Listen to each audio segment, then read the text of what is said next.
नमस्कार मित्रों, Hindi online classes में आपका हार्दिक स्वागत है। आज का जो अपना टॉपिक होगा वो है वाच्य। ये वाच्य टॉपिक अंग्रेजी में वॉइस कहलाता है। अंग्रेजी में वॉइस, ये वाच्य क्रिया का मिलता जुलता रूप है। क्रिया में हमने दो प्रकार की क्रिया की थी, आक्रामक और सकर्मक। वैसा ही वाच्य इन क्रियाओं पर ही आधारित है। तो वाच्य का वैसे तो शाब्दिक अर्थ होता है बोलने का विषय। वाच्य का शाब्दिक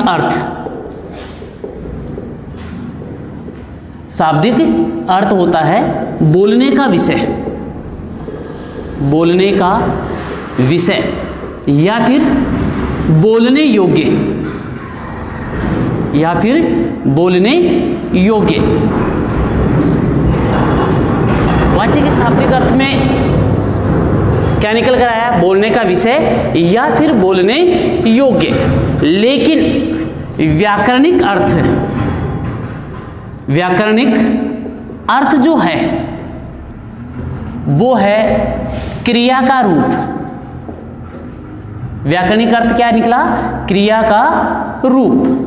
ध्यान दीजिए, वाच्य का शाब्दिक अर्थ होता है बोलने का विषय या फिर बोलने योग्य। लेकिन व्याकरणिक दृष्टि से देखा जाए तो वाच्य का शाब्दिक अर्थ निकल कर आता है क्रिया का रूप, जिसको माध्यमिक शिक्षा बोर्ड भी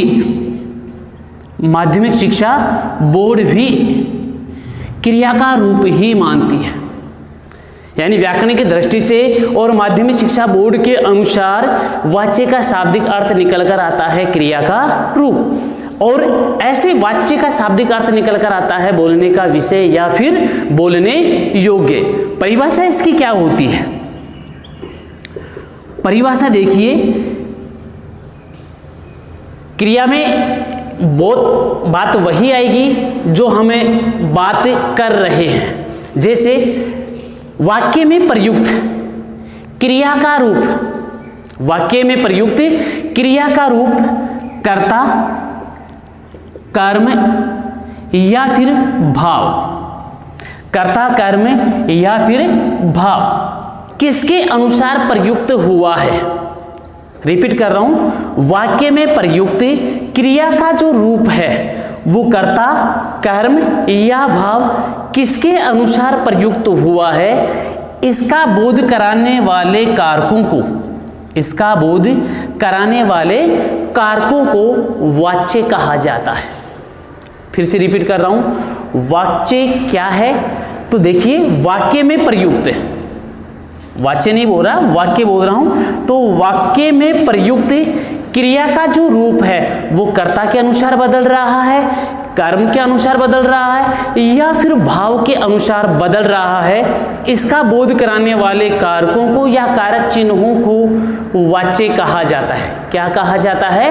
वाच्य कहा जाता है। मतलब इसमें तीन बातें निकल कर आई है, एक तो कर्ता, दूसरा कर्म और तीसरा भाव। तो वाक्य देखिए कैसे इसके रूप निकल कर आते हैं, कैसे इसके वाक्य में अंतर आता है, परिवर्तन आता है। जैसे राम सो रहा है, राम सो रहा है, राम सो रहा है, यहां पर अकर्मक क्रिया है। कौन सी क्रिया है? अकर्मक क्रिया। अब वाक्य में जो क्रिया का रूप निकल कर आएगा वो कर्ता के अनुसार निकल कर आएगा या फिर कर्म के अनुसार निकल कर आएगा या फिर भाव के अनुसार निकल कर आएगा। देखिए, राम सो रहा है, राम कर्ता हो गया, रहा है क्रिया हो गई। अब राम एक वचन है, पुल्लिंग है, एक वचन पुल्लिंग, तो यहां पर क्रिया भी एक वचन के रूप में ही आ रही है और पुल्लिंग के रूप में आ रही है। रही है, नहीं आया, रहा है। तो जैसा कर्ता वैसी ही क्रिया।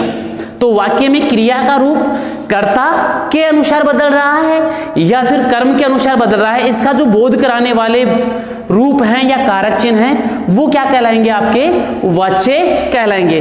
तो यहां कर्ता के अनुसार क्रिया बदल रही है। जैसे यहां पर दूसरा शब्द लिख दिया जाए, वाक्य लिख दिया जाए, बच्चे सो रहे हैं। बच्चे सो रहे हैं। अब यहां पर बच्चे हैं, बहुवचन है, पुल्लिंग है, तो यहां पर क्रिया का रूप भी निकल कर आया बहुवचन और पुल्लिंग। यहां पर यदि लड़कियों की बात की जाए तो लड़कियां सो रही है, लड़कियां सो रही हैं, तो यहां पर लड़कियां स्त्रीलिंग आ गया, बहुवचन आ गया, तो यहां पर क्रिया का जो रूप आएगा वह भी स्त्रीलिंग और बहुवचन के रूप में आया है। दूसरा सेंटेंस देखिए, मां खाना बना रही है, मां खाना बना रही हैं या मां खाना बना रही है। अब मां खाना बना रही है या मां के द्वारा, यहां पर एक चीज और देख लीजिए, मां के द्वारा खाना बनाया जा रहा है, बनाया जा रहा है, सेंटेंस हमने परिवर्तन कर दिया है, मां के द्वारा खाना बनाया जा रहा है। अब मां के द्वारा खाना बनाया जा रहा है, अब यहां पर मां जो है वो करता है, लेकिन करता स्त्रीलिंग के रूप में आया। किसके रूप में आया? स्त्रीलिंग के रूप में। लेकिन यहां पर क्रिया का जो रूप निकल कर आया है वो पुल्लिंग आया है, एक वचन आया है, पुल्लिंग आया है और एक वचन आया है। ध्यान दीजिए, बच्चों ने चाय पी, बच्चों ने चाय पी, यहां पर बच्चे बहुवचन आया, बच्चों ने, बच्चियों ने नहीं, बच्चों ने चाय पी है, तो यहां पर पुल्लिंग आया और बहुवचन आया। ठीक है, साथ में चाय पी, यहां पर क्रिया का जो रूप निकल कर आया, वो कर्म का जो रूप निकल कर आया वो स्त्रीलिंग है, वो क्या है? स्त्रीलिंग है, और यहां पर भी स्त्रीलिंग ही आया है दोनों रूपों में। मां के द्वारा खाना बनाया गया, मां पुल्लिंग नहीं है, स्त्रीलिंग है, तो यहां पर पुल्लिंग आ रहा है। खाना यहां पर क्या आया है? पुल्लिंग आया है। मां स्त्रीलिंग, लेकिन कर्म और क्रिया दोनों पुल्लिंग आया, एक वचन आया। यहां पर बच्चे जो आए हैं वो पुल्लिंग है, बहुवचन के रूप में है, लेकिन फिर कर्म देखिए, कर्म स्त्रीलिंग है और क्रिया भी क्या है? स्त्रीलिंग है। इसका मतलब ध्यान दीजिए, जो क्रिया का रूप है वो कर्ता के कभी कभी लिंग वचन पर आधारित होते हैं, कर्ता के लिंग वचन पर आधारित होते हैं, तो कभी कर्म के आधार पर होते हैं। यानी कभी लिंग वचन कर्ता के अनुसार परिवर्तित होते हैं, तो कभी कर्म के अनुसार लिंग वचन परिवर्तित होते हैं। रिपीट कर रहा हूं, कभी वाक्य में जो क्रिया का रूप होता है वो कर्ता के अनुसार आया या कर्म के अनुसार आया या फिर भाव के अनुसार आया। भाव का मतलब हमारी विशेषता, हमारे गुण, हमारे काम करने का नजरिया। तो कर्ता के अनुसार आया, कर्म के अनुसार आया, भाव के अनुसार आया। इसका बोध कराने वाले जो कारक चिन्ह हैं, उन कारक चिन्हों को हम क्या कहते हैं? वाच्य कहते हैं। अब वाच्य हिंदी में 3 प्रकार के होते हैं। वाच्य हिंदी में 3 प्रकार के होते हैं। कौन कौन से वाच्य होते हैं? तो पहला देखिए, पहला है कर्तृवाच्य।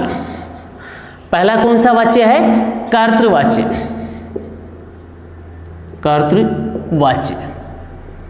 दूसरा कर्मवाच्य, तीसरा है भाववाच्य।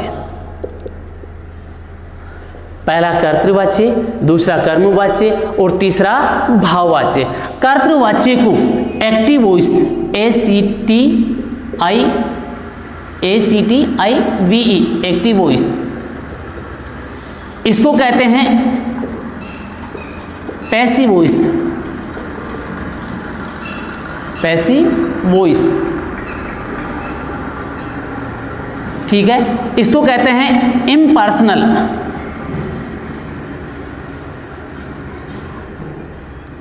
Impersonal voice. 3 वाच्य हो गए, कर्तृवाच्य, कर्मवाच्य, भाववाच्य। अब पहला अपना टॉपिक आएगा कर्तृवाच्य।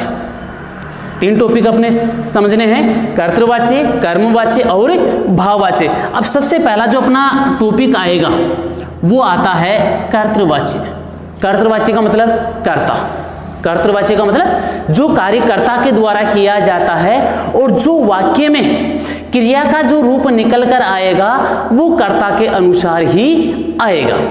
तो परिभाषा क्या बनेगी कि वाक्य में प्रयुक्त क्रिया का सीधा और प्रधान संबंध कर्ता से होता है। वाक्य में प्रयुक्त क्रिया का सीधा और प्रधान संबंध कर्ता से होता है, वहां कर्तृवाच्य होता है। अर्थात क्रिया के लिंग वचन कर्ता के ऊपर आधारित होते हैं या कर्ता से ही निर्धारित किए जाते हैं, वहां पर कर्तृवाच्य होता है। रिपीट कर रहा हूं, वाक्य में प्रयुक्त क्रिया का रूप या क्रिया का सीधा और प्रधान संबंध कर्ता से होता है और क्रिया के लिंग वचन कर्ता के अनुसार ही परिवर्तित होते हैं, वहां पर कर्तृवाच्य होता है। मतलब कर्ता इंपॉर्टेंट है और क्रिया का जो रूप निकल कर आएगा वो कर्ता के अनुसार ही आएगा। अब वाक्य इससे कैसे बनेंगे?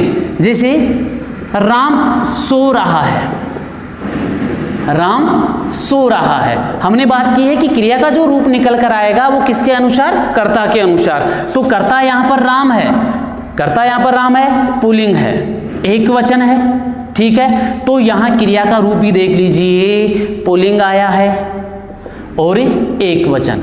अब राम के स्थान पर यदि हम किसी स्त्री का नाम लिख दें सीता, तो सीता सो रही है, सीता सो रही है। सीता स्त्रीलिंग है, सीता स्त्रीलिंग है तो इसकी क्रिया भी क्या रहेगी? स्त्रीलिंग ही आए। सीता एक वचन है तो क्रिया भी क्या है? एक वचन है। दूसरा देखिए, बच्चियां या लड़कियां लिख दीजिए, लड़कियां सो रही हैं।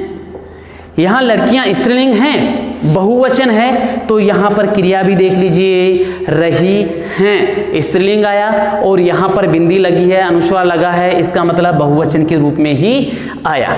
ये तो रही अपनी बात अकर्मक क्रिया की। कौन सी क्रिया की? अकर्मक क्रिया की। लेकिन ऐसी बात यदि हम सकर्मक क्रिया की करें तो सकर्मक क्रिया में भी कर्ता ही इंपॉर्टेंट रहेगा, कर्ता के अनुसार ही क्रिया का रूप निकल करके आएगा। कैसे? राम खाना बना रहा है, राम खाना बना रहा है, राम कर्ता हुआ, राम क्या हुआ? कर्ता, खाना कर्म हुआ और बनाना और रहना क्रिया हुई है। तो यहां कर्ता यदि पुल्लिंग है तो क्रिया भी यहां पर है पुल्लिंग ही आएगी। कर्ता यहां पर एक वचन है तो यहां क्रिया भी एक वचन में ही आएगी। तो राम एक वचन, कर्ता हो गया, पुल्लिंग हो गया, तो क्रिया का रूप देखिए, बना रहा है, बननी या बना रही है नहीं आया है। मतलब यहां पर क्रिया का जो रूप निकल कर आएगा वो कर्ता के अनुसार ही निकल कर आएगा, ठीक है। अब यहां पर सीता को यूज कर लीजिए, सीता खाना बना रही है, सीता खाना बना रही है, तो यहां सीता स्त्रीलिंग तो क्रिया भी स्त्रीलिंग। तो वाक्य में क्रिया का जो रूप निकल कर आया है वो कर्ता के अनुसार आया है और क्रिया का सीधा और प्रधान संबंध, मुख्य संबंध किससे रहेगा? कर्ता से रहेगा। इसमें दो क्रिया होती है, एक तो अकर्मक क्रिया और दूसरी सकर्मक क्रिया। दूसरी कौन सी क्रिया है? सकर्मक। यानी क्रिया कर्म के आधार पर दो प्रकार की होती है, दोनों प्रकार की क्रिया, एक अकर्मक क्रिया और दूसरी सकर्मक क्रिया, दोनों की दोनों कर्तृवाच्य में होती है। लेकिन दोनों ही स्थितियों में, दोनों ही क्रियाओं में कर्ता ही मुख्य होता है और क्रिया का जो रूप निकल कर आता है वो कर्ता के अनुसार ही निकल कर आता है। कौन सा वाच्य? कर्तृवाच्य। समझ में आया? दूसरा अपना वाच्य जो आता है वो आता है कर्मवाच्य। दूसरा वाच्य कौन सा है? कर्मवाच्य। अब कर्तवाच्य में कर्ता इंपोर्टेंट हुआ तो कर्मवाच्य में इंपोर्टेंट कर्म होगा, ना कि कर्ता होगा। दूसरा अपना वाच्य कौन सा है? कर्मवाच्य, जिसको अंग्रेजी में पैसिव वॉइस भी कहते हैं। जब वाक्य में, परिभाषा सुनिए, जब वाक्य में प्रयुक्त क्रिया का सीधा और प्रधान संबंध, जब वाक्य में प्रयुक्त क्रिया का सीधा और प्रधान संबंध कर्ता से न होकर उसके द्वारा किए गए कर्म पर आधारित होता है, वहां पर कर्मवाच्य होता है। रिपीट कर रहा हूं परिभाषा, वाक्य में प्रयुक्त क्रिया का सीधा और प्रधान संबंध कर्ता से न होकर के कर्ता के द्वारा किए गए कर्म पर होता है या कर्म से होता है, वहां पर कर्मवाच्य होता है। इस कर्मवाच्य में लिंग और वचन कर्ता के अनुसार परिवर्तित न होकर के कर्म के अनुसार परिवर्तित होते हैं और इसमें 3 प्रकार की विभक्तियों का प्रयोग किया जाता है। 3 प्रकार की विभक्तियां कौन कौन सी? ने, से या फिर के द्वारा। ने, से और के द्वारा, ये 3 विभक्तियां हैं। इन विभक्तियों का क्या किया जाता है? प्रयोग किया जाता है। कैसे किया जाता है? देखिए, पहला जो वाक्य होगा वो देखिए, कमलेश ने चाय पी।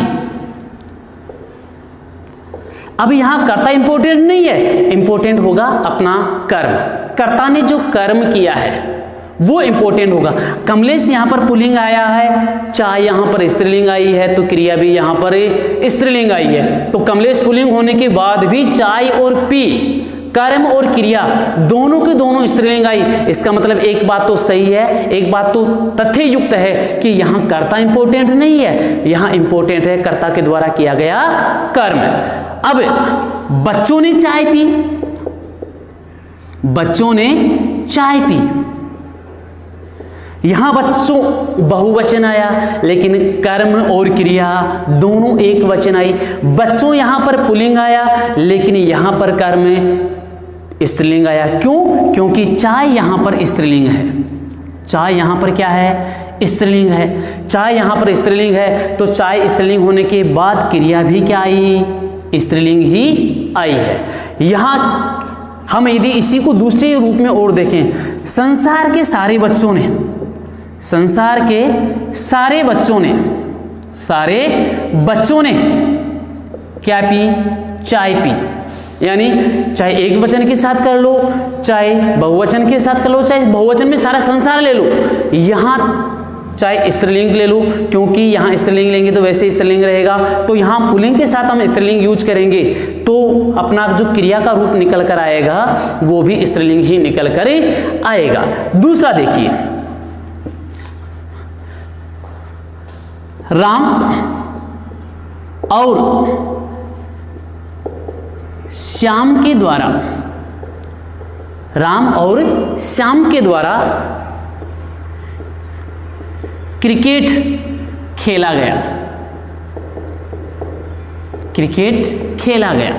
देखिए, Ram pulling, Shyam pulling, cricket यहां पर पुल्लिंग और खेला गया। राम और श्याम का तो हमने कह लिया कि ये पुल्लिंग है, तो यहां पर हो सकता है क्रिया इनके आधार पर परिवर्तित हुई हो। ठीक है, यहां पर क्रिकेट पुल्लिंग है, क्रिया भी पुल्लिंग आई, खेल से खेलना। ठीक है, तो राम और श्याम होने के बाद यहां पर क्रिकेट और खेला गया, सारे के सारे पुल्लिंग का ही रूप दिखा रहे हैं। लेकिन यहां पर देखिए, सीता और गीता के द्वारा क्रिकेट खेला गया। यहां पर स्त्रीलिंग आया, यहां पर पुल्लिंग आया, कोई मतलब नहीं है कर्ता कोई सा भी हो, पुल्लिंग हो या स्त्रीलिंग हो। तो पुल्लिंग और स्त्रीलिंग यहां पर डिपेंड नहीं करता। क्यों? क्योंकि ये कर्ता है। डिपेंड किस पे करेगा? कर्म पर करेगा। क्या खेला गया? क्रिकेट खेला गया। ध्यान दीजिए, सकर्मक क्रिया है। कौन सी क्रिया है? सकर्मक क्रिया। और कर्मवाच्य में सकर्मक क्रिया का ही योगदान होता है, सकर्मक क्रिया के अलावा दूसरी क्रिया नहीं होती। और यहां कर्म की प्रधानता होती है, कर्ता की प्रधानता नहीं होती। यहां पर लड़कियों की बात कर दी जाए, लड़कियों के द्वारा क्रिकेट खेला गया, यानी यहां पर कर्ता कोई भी हो, स्त्रीलिंग हो या पुल्लिंग हो, क्रिया का जो रूप निकल कर आएगा वो कर्म के आधार पर ही होगा, कर्म के अनुसार ही होगा। संसार के द्वारा, अब यहां देख लीजिए मैंने सारे संसार की बात कर दी है। संसार के द्वारा क्रिकेट खेला गया, मतलब संसार के पुरुषों द्वारा क्रिकेट खेला गया, संसार की लड़कियों द्वारा क्रिकेट खेला गया, संसार के वृद्ध व्यक्तियों द्वारा क्रिकेट खेला गया, वृद्ध नारियों द्वारा क्रिकेट खेला गया। कुछ भी कर लीजिए, क्रिया का रूप निकल कर आएगा कर्म के अनुसार ही। क्लियर? यहां और देख लीजिए, यहां जो कर्मवाच्य होगा वो दो रूपों में होगा, एक तो कर्ता रहित और एक कर्ता सहित, यानी एक तो कर्ता के साथ और एक कर्ता के बिना। कैसे?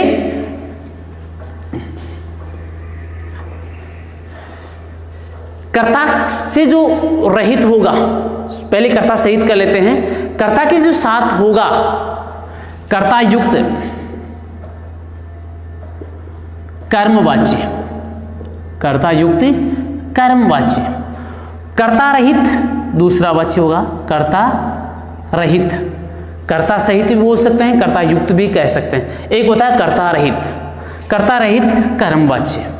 कर्ता युक्त जो कर्मवाच्य होगा वह त्रियक कारक विभक्ति में होगा। कौन सी कारक विभक्ति? त्रियक। त्रियक का अर्थ होता है कर्ता कारक। कौन सा कारक? कर्ता कारक।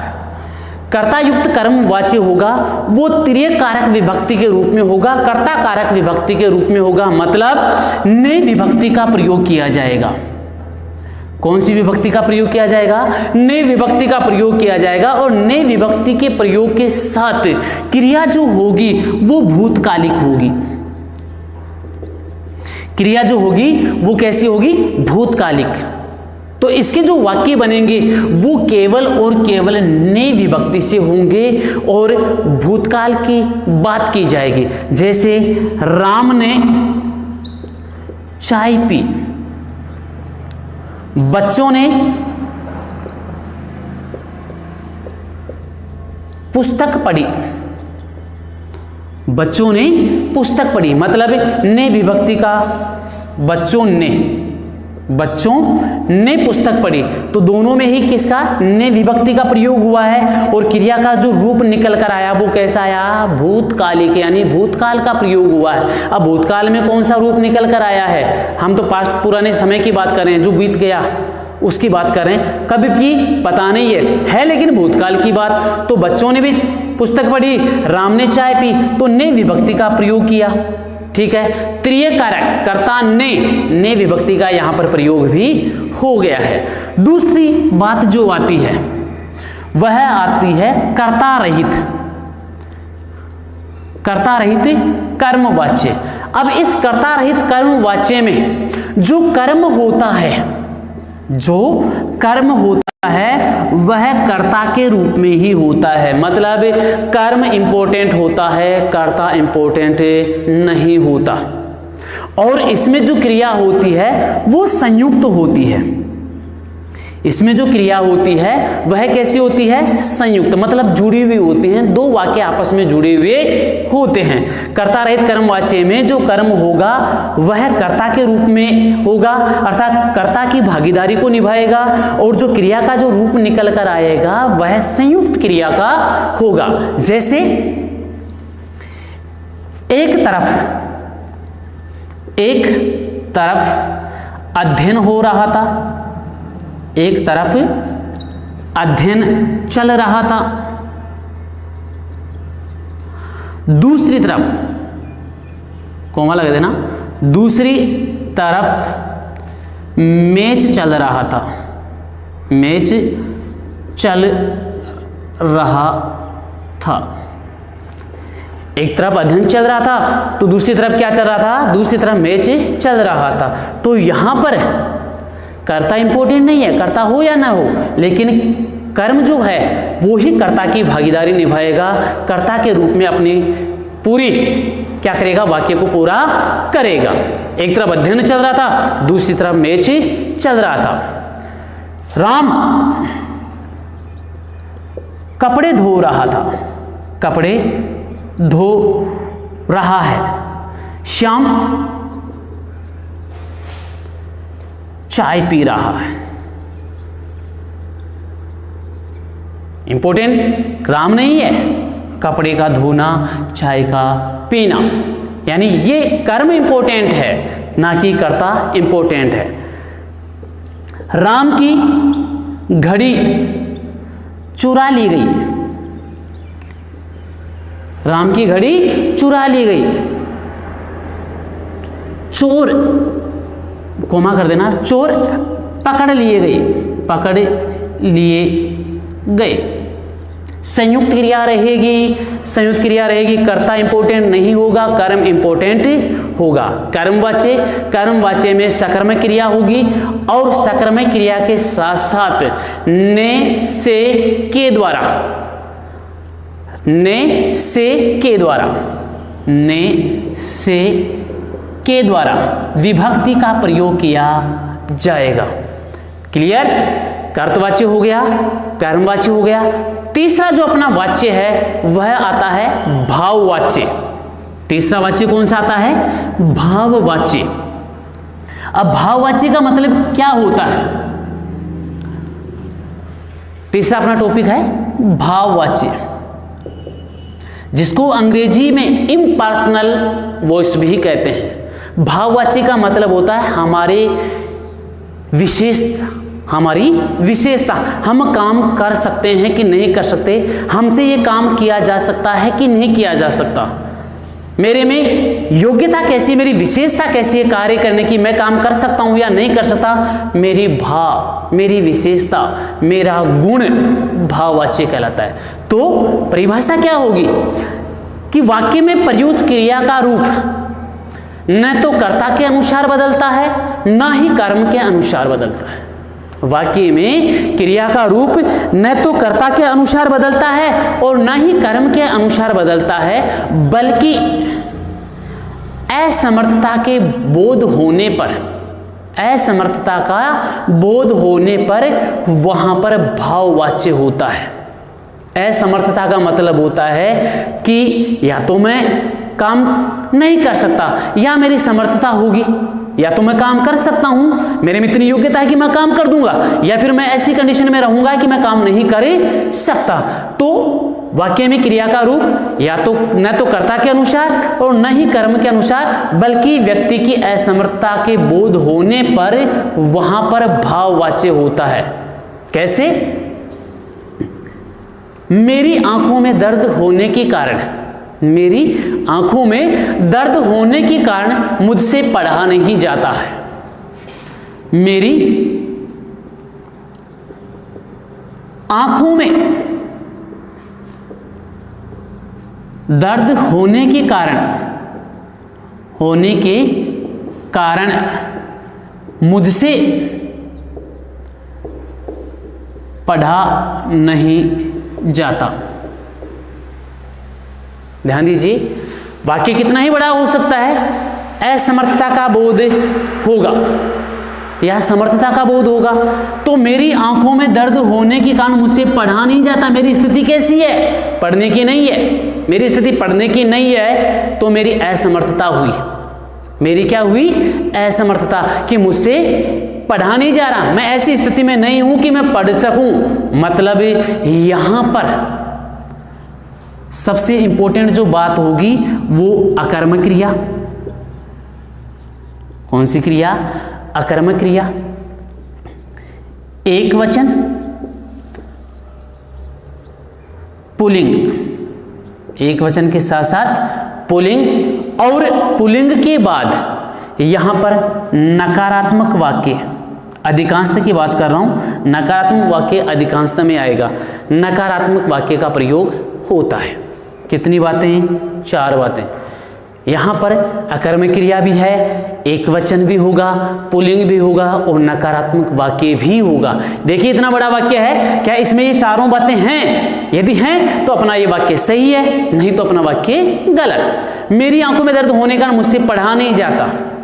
अब मैं स्त्रीलिंग भी हो सकता हूं, पुल्लिंग भी हो सकता हूं। यहां पर मेरी आंखों में यहां पर ये पता नहीं चल रहा कि ये बोलने वाला व्यक्ति स्त्री है या पुरुष है, तो यहां पर केवल क्या आ रहा है, पढ़ा नहीं जाता है, पढ़ा नहीं जाता। तो यहां जाता जो शब्द आया है वो पुल्लिंग में आया। पहली बात, अपनी ये बात क्लियर हो गई, पुल्लिंग आ गया। ठीक है, एक वचन पढ़ा नहीं जाता, पढ़े नहीं जाते, पढ़ा नहीं जाता। यदि पढ़े नहीं जाते इसका मतलब बहुवचन हो जाता, लेकिन क्रिया का रूप यहां पर जो निकल कर आया पढ़ा नहीं जाता, तो यहां पर एक वचन भी हो गया। दो बातें क्लियर हो गई।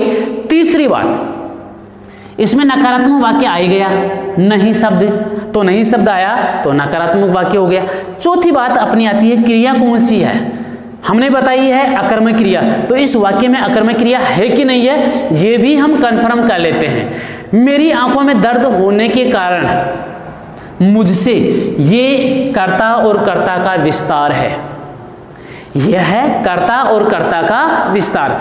मेरी आंखों में दर्द होने के कारण मुझसे, ये कर्ता है और कर्ता का विस्तार है, और इसके बाद में पूरा का पूरा क्रिया का रूप है। पढ़ा नहीं जाता, पढ़ से पढ़ना बनता है, जा से जाना बनता है, नहीं तो नकारात्मक रूप देने वाला है। तो यहां पर ये क्रिया का रूप आ गया और ये कर्ता और कर्ता का विस्तार आ गया। तो कर्ता और क्रिया दो ही बातें हुई है, तो यहां सकर्मक होने का तो कोई चांस ही नहीं है। क्रिया कौन सी रहेगी, अकर्मक। ऐसा ही दूसरा वाक्य देख लीजिए, बच्चों से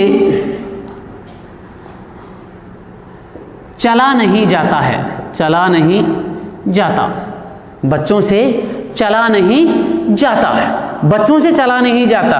अब यहां पर बच्चों आया है, बच्चों आया है मतलब बहुवचन।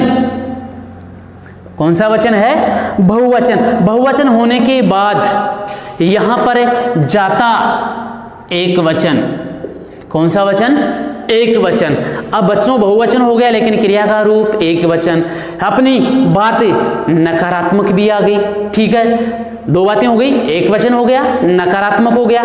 तीसरी बात पुल्लिंग, यहां पर तो बच्चों हमने कर दिया, लेकिन हम ये कर दें लड़कियों से चला नहीं जाता, लड़कियों से चला नहीं जाता। लड़कियों से चला नहीं जाता मतलब स्त्रीलिंग होने के बाद भी यहां पर पुल्लिंग ही आया है, मतलब एक वचन, पुल्लिंग और नकारात्मक। बात अपनी रह गई है क्रिया की, अकर्मक क्रिया है कि नहीं है वो भी देख लेते हैं। बच्चों से चला नहीं जाता, तो बच्चों से ये करता है, चल से चलना बनता है, तो यहां कर्ता हो गया और केवल क्या हो गई, क्रिया हो गई।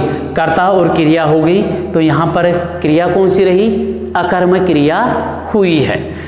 एक और बात देख लीजिए, यहां पर हमने नकारात्मक वाक्य देखे हैं, दो वाक्य जो देखे वो कैसे देखे, नकारात्मक देखे, लेकिन कभी कभी इसमें सकारात्मक वाक्य भी होते हैं, लेकिन सकारात्मक वाक्य जो होंगे वो भी पुल्लिंग में होंगे, एक वचन में ही होंगे।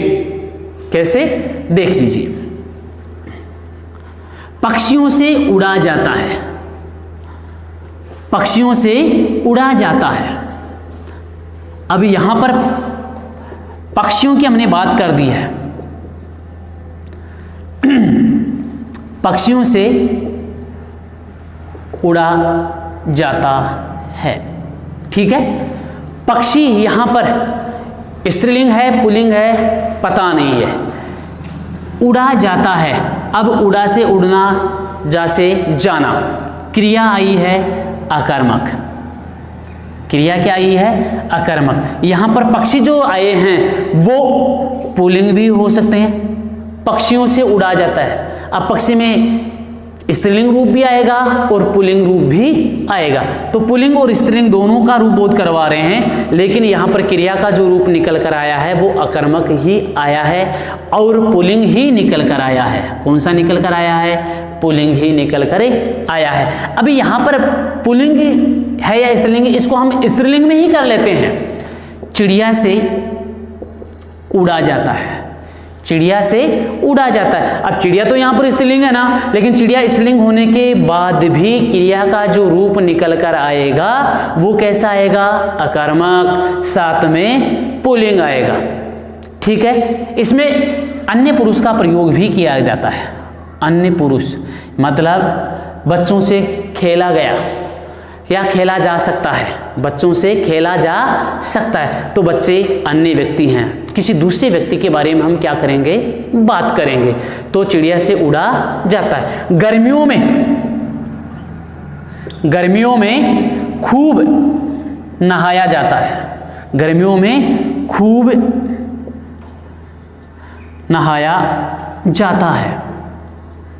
गर्मियों में खूब नहाया जाता है। अब गर्मी अच्छी होती है या बुरी होती है, अच्छी होती है या बुरी होती है, तो गर्मी स्त्रीलिंग का रूप है, क्योंकि ऋतु है। गर्मी क्या है, एक ऋतु है, लेकिन यहाँ ऋतु स्त्रीलिंग का बोध हो रहा है, फिर भी यहाँ पर नहाया जाता है। नहा से बना नहाना, और नहाना बनने के साथ ही यहाँ पर क्रिया का जो रूप निकल कर आया है वो पुल्लिंग आया है और एक वचन ही निकल कर आया है। गर्मियों यहाँ पर इस बहुवचन का प्रयोग हुआ है, लेकिन जब भी गर्मियाँ आएंगी, वो गर्मियाँ सारी गर्मियाँ जितनी भी ऋतुओं गर्मियों की आज तक इस कंडीशन आई है, गर्मी जितनी भी आई हैं वो पूरी बात कह रहा है। तो यहाँ पर पूरी गर्मियों की बात कहने के बाद में क्रिया का जो रूप निकल कर आया है वो पुल्लिंग आया है और एक वचन निकल कर आया है। तो ध्यान दीजिए, यहाँ पर ना तो कर्ता इंपॉर्टेंट है ना कर्म इंपॉर्टेंट है, बल्कि किसी भाव असमर्थता या समर्थता के कारण यहाँ पर भाववाच्य होता है। भाव का सीधा सा अर्थ होता है व्यक्ति की विशेषता, कार्य करने की क्षमता है कि नहीं है। और इसमें अकर्मक क्रिया का प्रयोग होता है। अकर्मक क्रिया का प्रयोग होता है, पुल्लिंग प्रयोग होता है। क्रिया कैसी आएगी, अकर्मक क्रिया कैसी आएगी, पुल्लिंग आएगी। और इसके अलावा यहाँ पर एक वचन में आएगी, और अधिकांश वाक्य इसके नकारात्मक अर्थ देने वाले ही होंगे। अधिकांश वाक्य कैसे होंगे, नकारात्मक अर्थ देने वाले।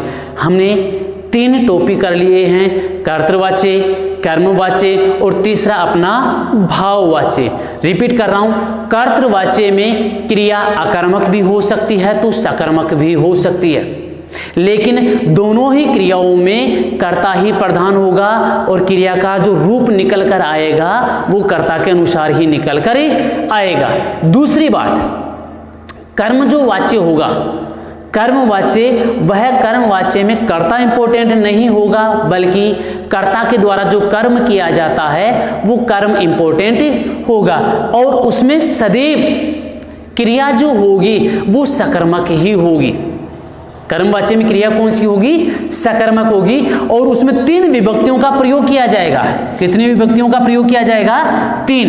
एक तो ने, एक से और एक के द्वारा, मतलब कर्ता कारक, ठीक है, और करण कारक। कौन सा कारक, करण कारक। तो यहां पर 3 विभक्ति जो आई है वो 3 विभूति, एक कर्ता कारक की आई है और 2 किसकी आई हैं, करण कारक की आई हैं। वो कौन से वाच्य में प्रयुक्त होंगे, कर्म वाच्य में प्रयुक्त होंगे। तो कर्म वाच्य में ने से के द्वारा, ठीक है। तीसरा जो भाववाच्य होगा उसमें ना कर्ता इंपॉर्टेंट होगा ना कर्ता का कर्म इंपॉर्टेंट होगा, बल्कि भाव और असमर्थता का प्रयोग उसमें किया जाएगा। भाव, असमर्थता, व्यक्ति की विशेषता का प्रयोग किया जाएगा।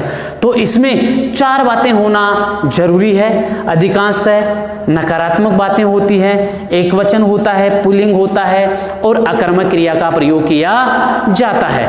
और इसके वाक्य जो होते हैं वो अन्य पुरुष के रूप में होते हैं। कौन से पुरुष के रूप में, अन्य पुरुष के रूप में। ये था अपना वाच्य टॉपिक, जिसको अंग्रेजी में हम क्या कहते हैं, वॉइस भी कहते हैं।